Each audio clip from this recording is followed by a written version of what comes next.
Disaster strikes at regional qualifier Barcelona as animation module plays Divine Judgement against Squirtle on Azir. There's been a couple questions surrounding this card, so I wanted to take a moment to explain how this card is played and resolved, and when you might decide to include it in your deck.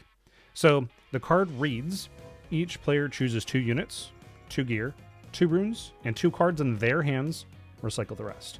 The problem came on the stream when their opponent, when Animation Module played a Chinese version of the card.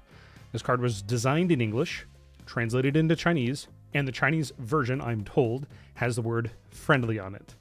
Friendly is not present on the English card, and though it is not, I didn't find it in the tournament rules or the core rules, it is stated that the English variants take precedence over the Chinese versions at Western regional qualifiers. This is really important because I, the turn player playing this card, must make choices for all units, gear, runes, and cards in my hand.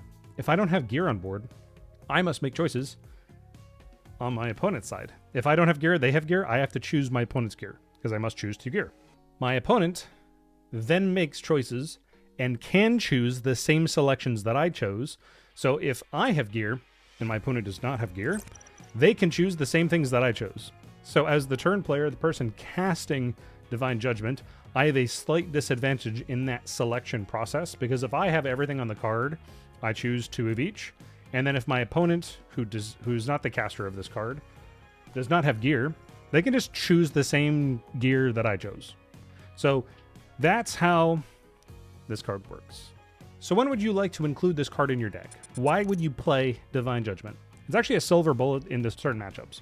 And most yellow decks can actually put this in their sideboard pretty reliably, especially Kennen. I think Kennen is the strongest player of the card, but it is a silver bullet against Lux. If you get this card in your hand before turn 5 or 6 when they go for their lethal play, you play this and the game kind of just ends because they don't have any runes left to cast their infinite combos.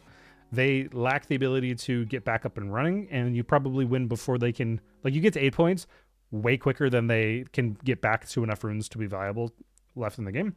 It's also very playable against Rek'Sai as Kennen.